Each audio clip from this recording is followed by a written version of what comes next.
Greetings, ducklings. This short guide will help you understand how to play Rome. First of all, let's discuss its bonuses.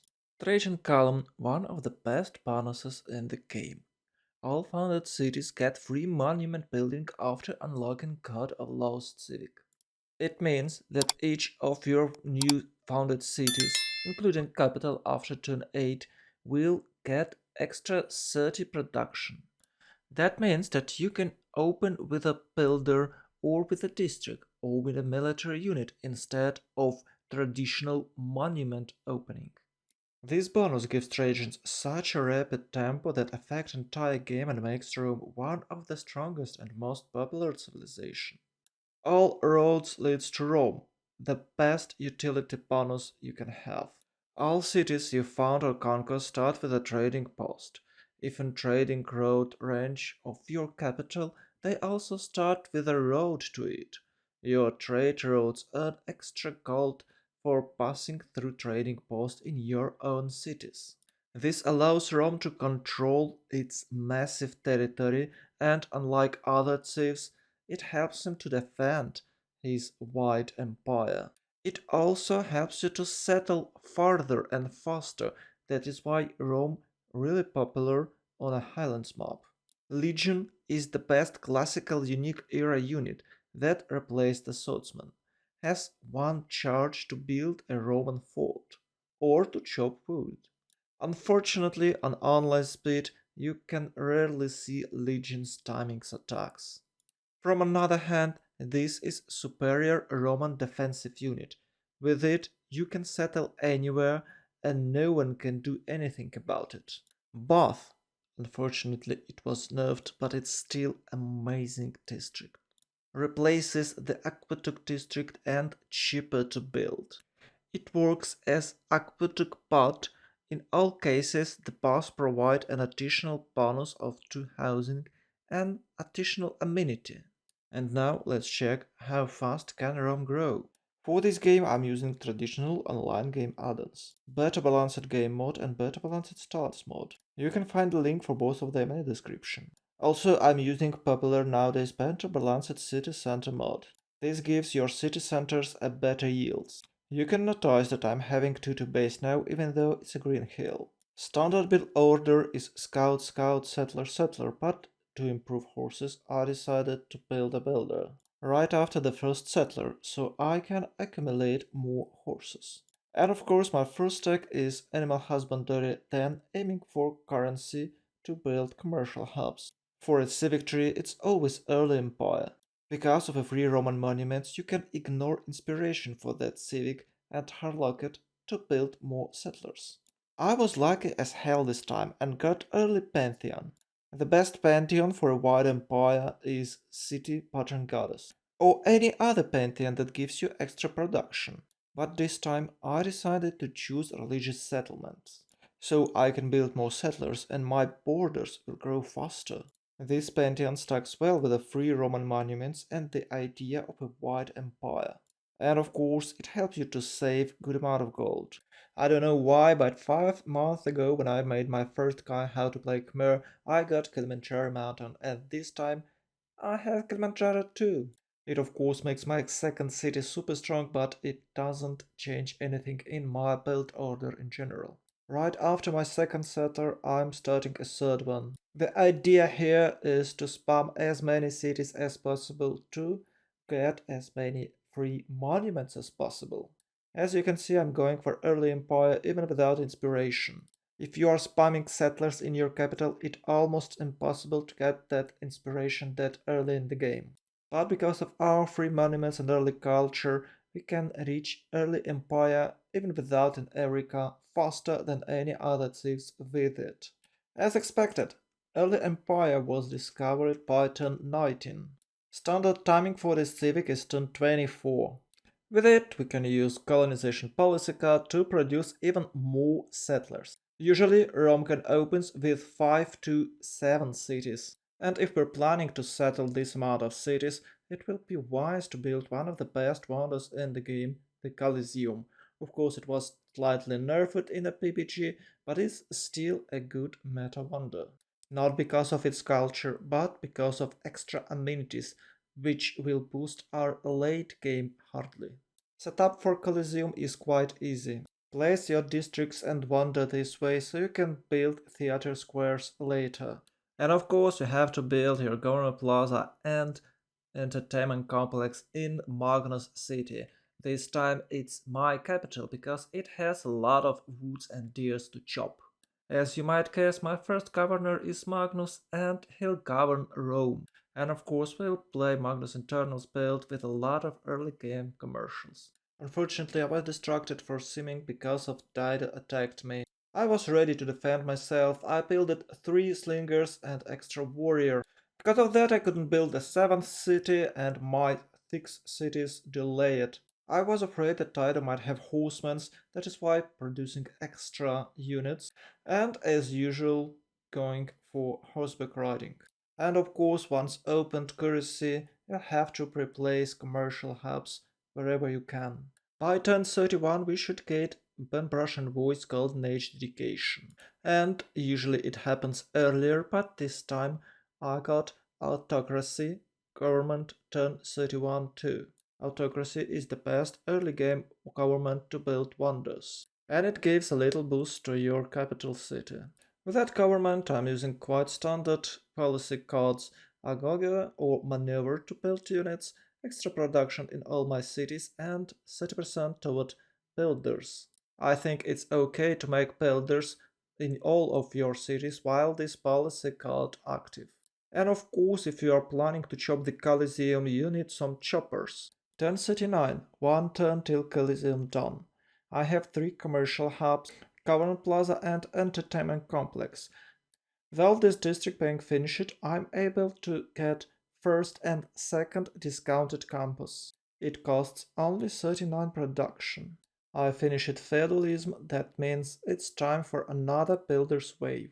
Because we're playing Magnus Internals, we should get those extra trade routes as soon as possible.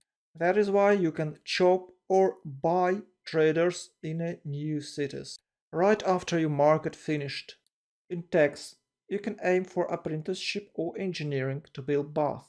You are free to open bronze working and iron working whenever you need it. In civic trees, it's recorded history, civil service, and divine right after. Right after you finish Coliseum, you can build audience chamber. This will help your core cities to grow and gives extra amenities. If it's possible to build a discounted district, you should do it. And of course, you have to switch your government. Since I'm planning to sim, I'm going for Classical Republic to get Republical Legacy. After securing Golden Age, you can either build more settlers or build some discounted districts. I prefer to have some districts because it will boost my culture as well. I lighten it up all districts I build with a discount. In most cases, you will build this district in 2 turns. With the usage of discount build order, your tempo will be amazing. In a civic tree, this time I discovered mercenaries earlier because I'm still at war with the Dido. In a multiplayer, you should aim for external trade routes with a Tiplo Service Civic and a Vessel Balkan policy card. Trade Confederation policy card is a must-have if you play in externals. You can find it in Mercenaries Civics. You should finish your theatrical squares with the timings of medieval fair, so you can boost them with a biaesthetic policy card. And of course, you can secure your golden age with a monarchy government type. For a tech tree, it is widely open stirrups. It will not only allow you to build knights, but your pastures will receive extra food. After turn 60, your cities should look like this: city center, bath, and buffet industrial zone. You can make a setups with a few cities to increase the adjacency bonus for it. Of course, every single city should have commercial hub and a campus. Before the 70s, you should have at least few universities. That is why we're going for education tech. Since we are playing trading civ, we should aim for exploration civic. If you can get necessary amount of era score for your golden age, you can skip monarchy. By turn 70, just in a 10 turns, I was able to double my science income. And even without a monumentality, I'm having a nice culture. You should keep in mind that in this game I'm playing against AI and I can't have good externals. That is why I'm still on a Magnus internal straight roads. With the decent externals, you should have more science, culture and gold. As you can see, by turn 70 I have 11 cities. To achieve any type of victory without constructing some significant setups, you need about 12 cities. You can have a bit more, you can have a bit less, but generally people are making about 12, depending on what type of victory you're planning to achieve and depending of situation on the map. You might aim for a different tax and civic. For example, if there is a war coming, you should build encampments and aim for cuirassiers. If not, you should go for industrialization. But in all cases, if you had a really nice early game, it will be way easier for you to play late game. This time I was thinking that Taito is my friend. You can even see a green icon near her portrait. But suddenly she decided to attack, so instead of industrialization I had to switch for cuirassiers. 1078 of course is not the best cuirassier timing, but I got cores, so even with a few of them I was able to capture one Taito city. I was trying to take few more cities, but I lost my bombarder and decided that it reasonable to make a peace. Wiping out entire Phoenician civilization would be joy in my life, but I decided that it would cost me too many turns. In my situation, it's faster to fly to Alpha Centauri than to deal with Dido. By turn 91, with the help of great engineers, I finished Ruhr Valley in Rome. It's always nice to have more than 130 production in a city, but I decided to boost it even harder and redirected my trade routes. Since all my cities are tall enough and they don't need extra boost from Magnus internals, I finally redirected my trade routes for external trade routes. I finally managed to build campus there by 1094. Cheers! Finally, 1099 I reach labs and democracy. With good amount production in the cities, they built in no time. And of course, to have a good late game, you need to focus on amenities. And because of a New Deal policy card, democracy is one of the best government type.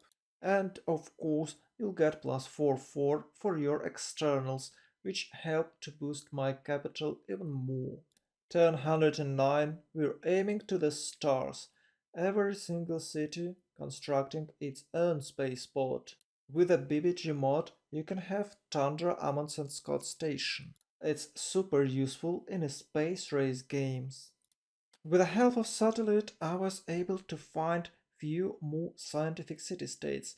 So first of all, we need International Space Station policy card, and at second, containment policy card. This will allow you to control more city-states, which gives you more science, especially if you're choosing scientific city-states. So, long story short, with an amenity bonus, containment policy card, Amundsen Scott, and a 3 blue city-states, I got 1800 science per turn. And yes, I'm of course making some projects. The rest of the game was quite boring. I was making some projects, robots, builders, and eventually achieved scientific victory.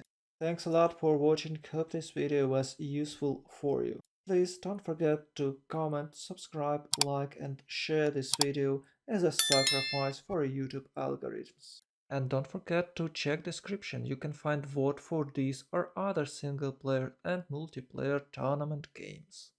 Also, I made few step-by-step build orders videos and guides. Have a nice day.